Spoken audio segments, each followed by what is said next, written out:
Security operatives rescue some abducted Kogi University students. 2 herders and 150 cattle killed in reprisal attack in Plateau. Lagos residents voice concerns over soaring price of house rent. And on the international scene, UN chief urges immediate ceasefire in Gaza as 35,000 Palestinians killed. A very good evening and welcome to the news update on Trust TV. I'm Sagir Ibrahim.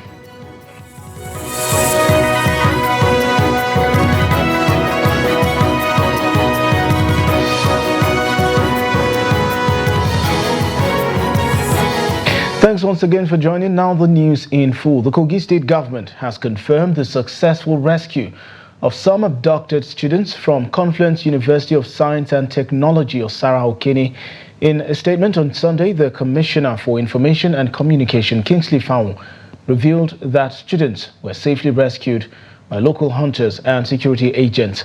While the exact number of rescued students was not disclosed, the police public relations officer in the state, SP Williams Aya, confirmed that 14 students had been rescued.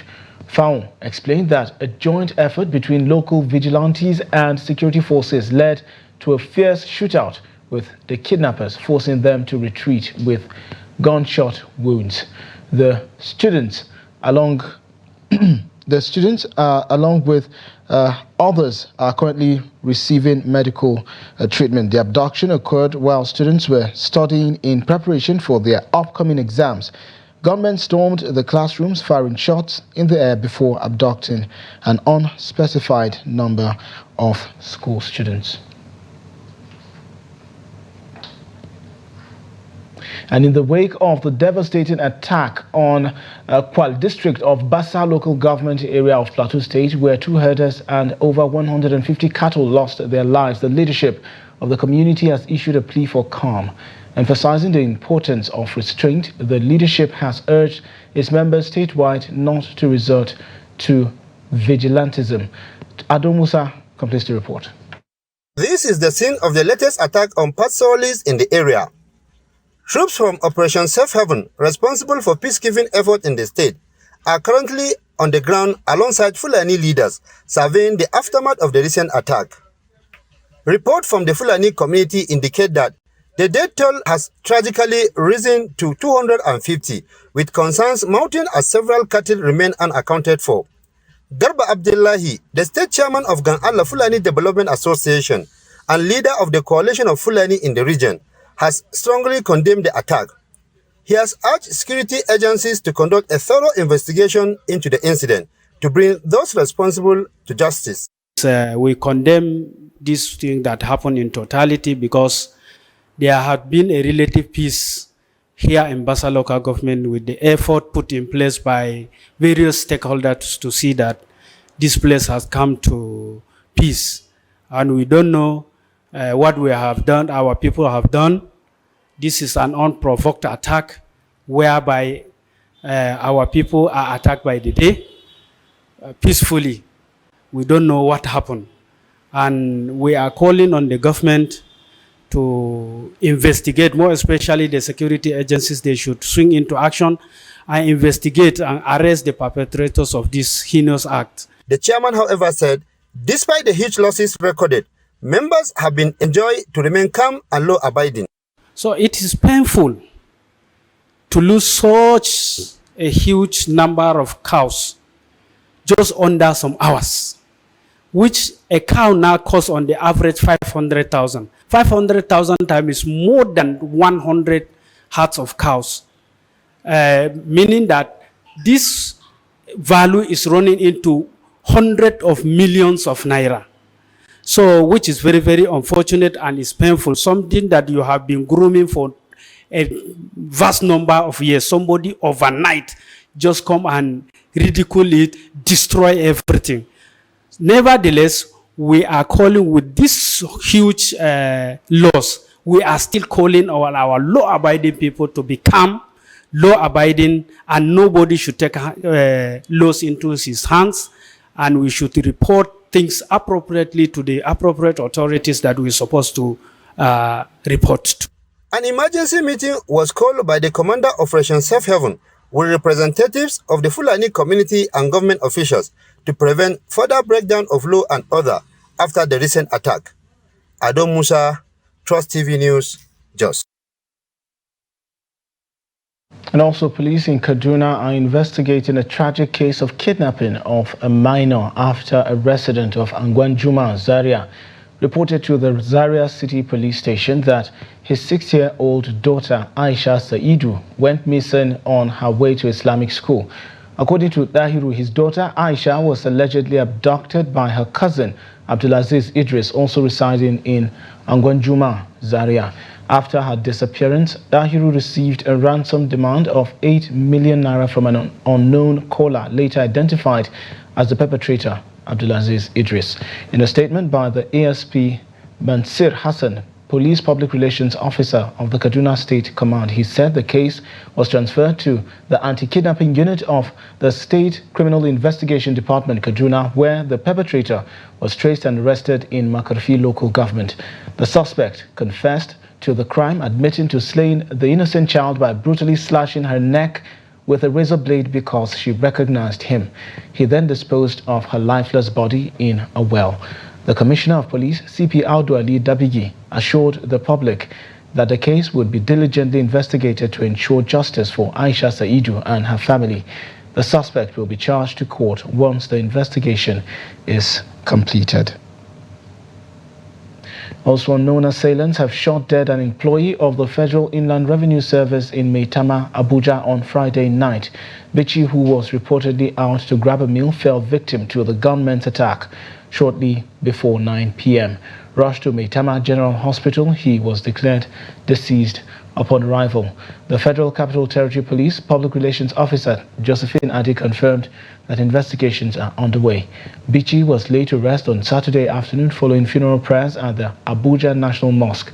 In response, Dare Adekambi, Special Advisor on Media to the FIRS Executive Chairman, expressed condolences on behalf of the organization and pledged support to the bereaved family. He also assured that the FIRS would collaborate with authorities to uncover the circumstances surrounding the incident. Still on securities, troops of the 6th Brigade Sector 3 Operation Wellstroke have achieved a significant breakthrough in dismantling terrorist strongholds across various communities in Taraba State. In a statement released in Jalingo, the state capital, Major General Onyema Nwachukwu, Director of Army Public Relations, confirmed the successful operation, highlighting the dismantling of hideouts in Ruga, Sarti and Yade communities.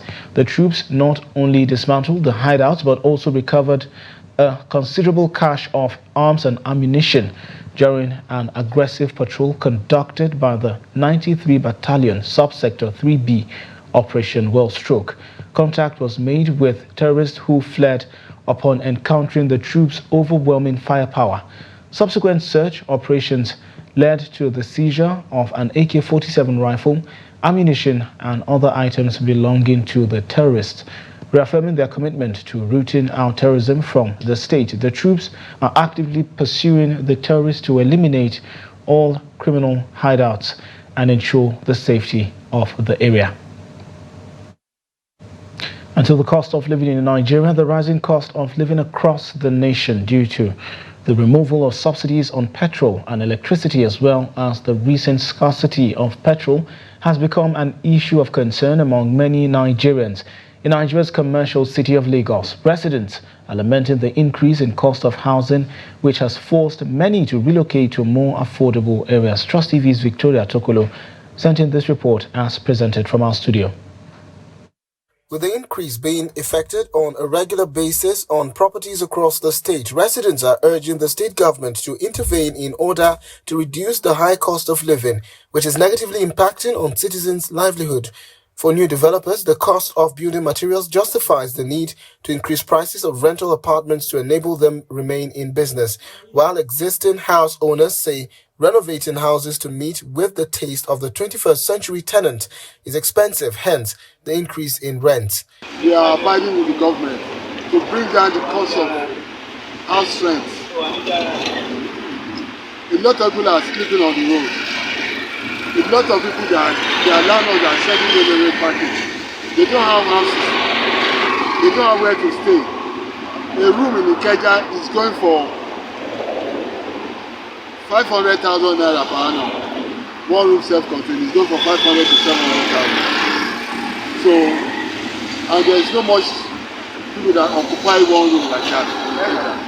Most of the landlords, they don't even have one room in their apartment. That's for 2-bedroom flat. 2-bedroom flat in Ikeja is going for 2.5 million to 3 million.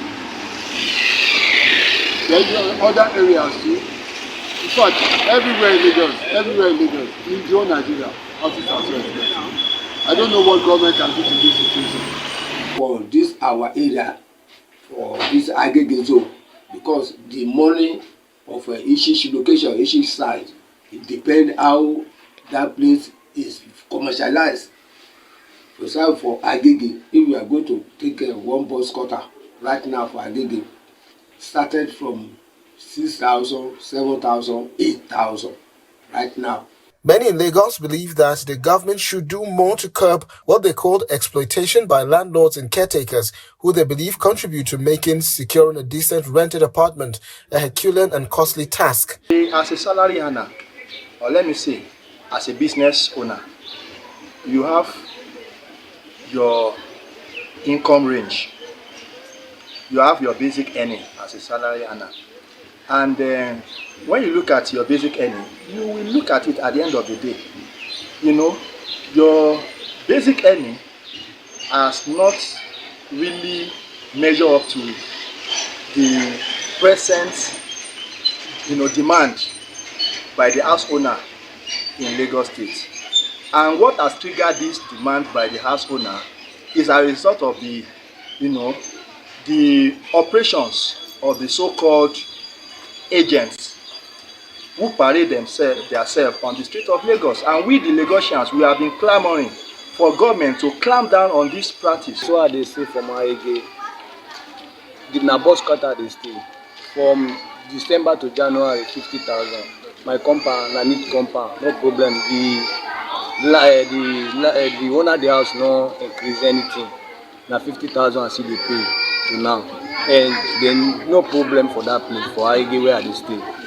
But the compound neat, everybody get your own different meter, like today 24 hours. The residents believe that with government intervention in the area of price regulation, stakeholders in the sector could significantly alleviate the prevailing hardship in the state and the country as a whole.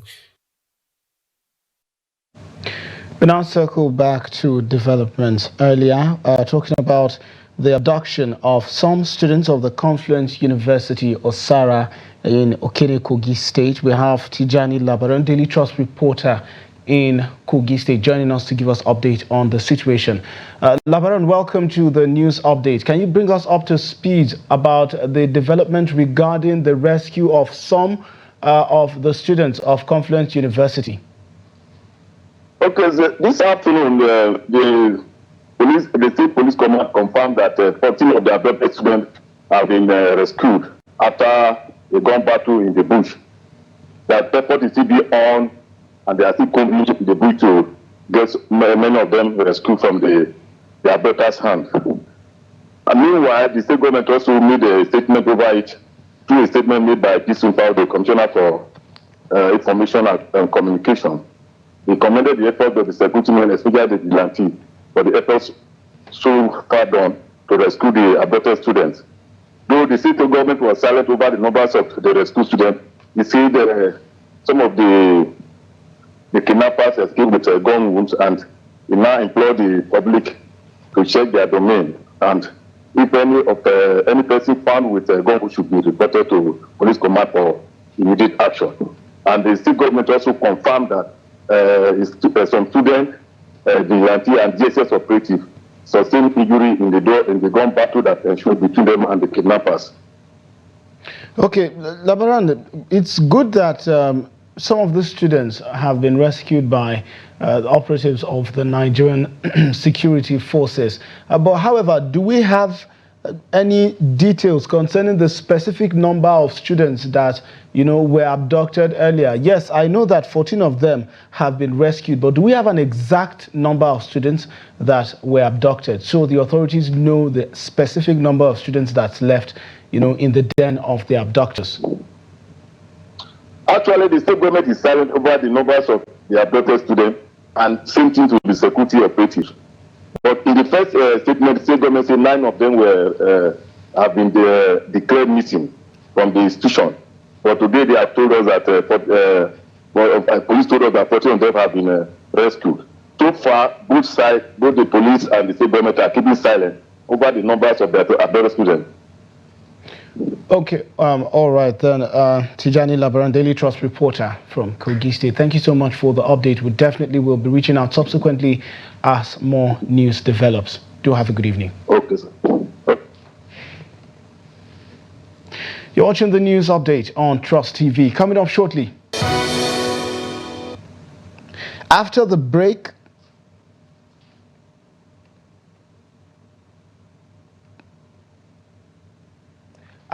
we tell you the bizarre story of a community where tertiary education is a barrier for marriage. Listen more after the break. Join us again. Thanks for staying with the news update on Trust TV. Now, recap of the top stories again. Security operatives rescue some abducted Kogi University students. 2 herders and 150 cattle killed in reprisal attacks in Plateau. Moving on, over the years, girls' education has been described as one of the most important aspects of societal developments, with many non-government organizations at home and abroad working to encourage it.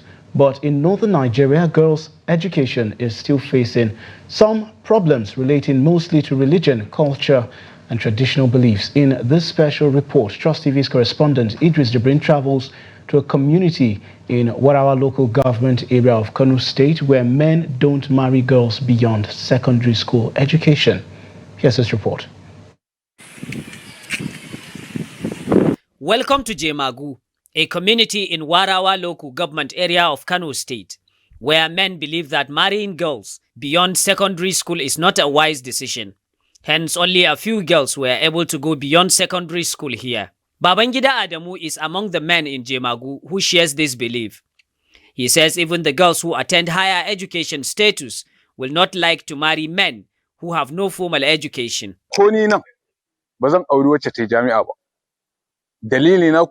I myself will not marry a university graduate because she is more educated than me.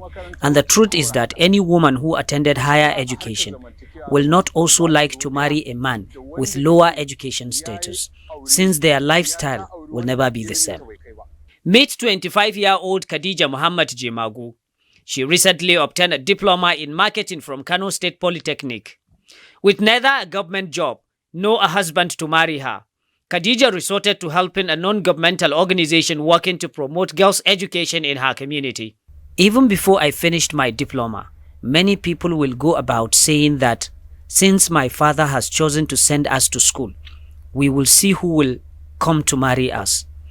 And for several years, I've been living like this because in this our village, no man has ever come to me with marriage proposal simply because I have diploma. Despite this belief in Jemagu, some girls like Husaina Muhammad are still trying to obtain a certificate in education, but there is no man within the community willing to marry her at the moment. Yet Husaina insists that her educational ambition is now the priority.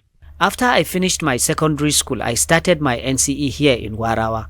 But you know the belief of our people. They see us as prostitutes. Therefore, no one will come to offer his hand in marriage to us. But I will not be discouraged, because I believe whenever it is time for me to marry, God will definitely bring husband. Unlike Husaina, Zainab Makera was able to get married after her secondary school. Now she wants to proceed, but she is faced with a difficult choice between furthering her education or staying with her husband.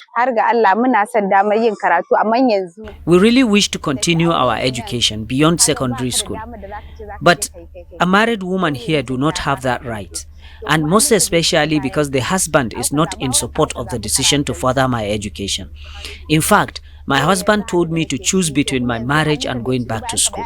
According to education authorities in Warawa local government, this belief is not the only problem affecting girls' education in Jemagu.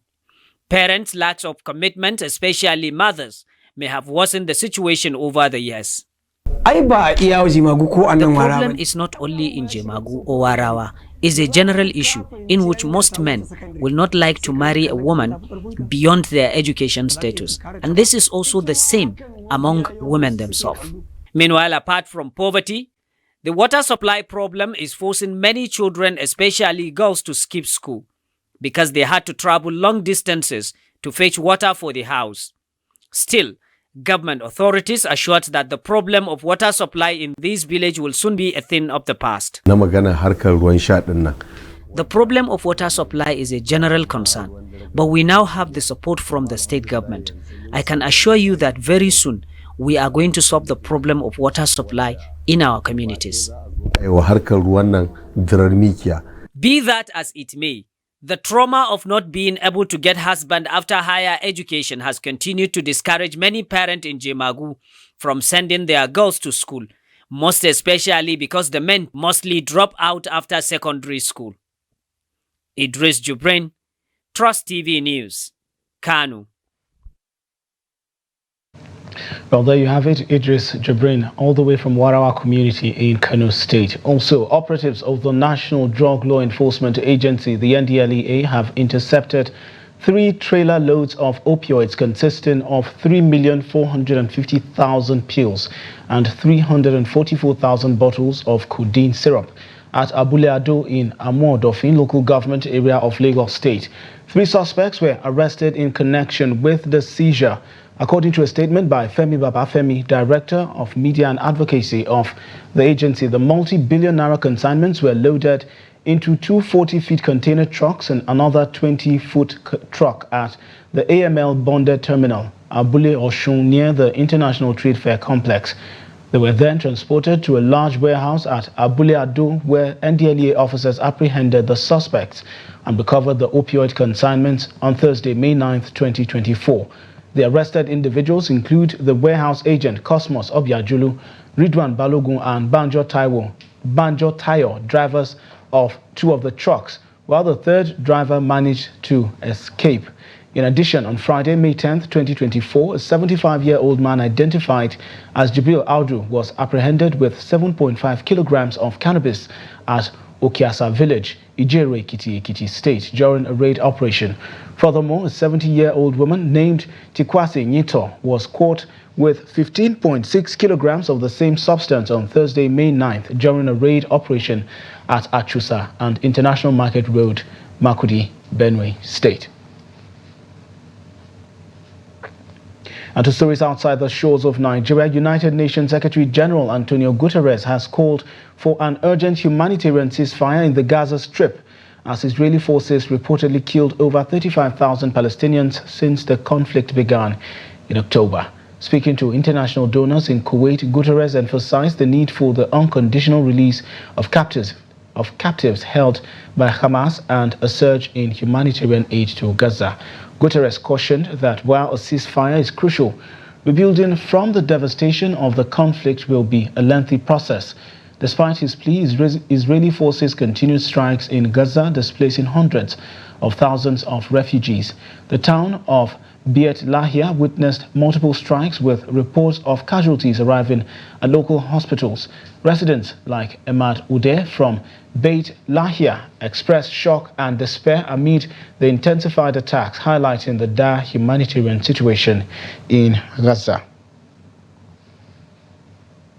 And in sports, Anu Luakpo Okpeyori, the reigning African men's singles badminton champion, has achieved a significant milestone by qualifying for the Paris 2024 Olympic Games, as announced by the Badminton World Federation. Okpeyori's remarkable feat marks him as the first Nigerian badminton player to secure consecutive Olympic appearances, having previously represented Nigeria at the 2020 Games. And that wraps up the news update on Trust TV. Do well to follow us across all of our social platforms and also catch our live stream on YouTube for more news programs and documentaries. I'm Sagir Ibrahim. Thanks for watching.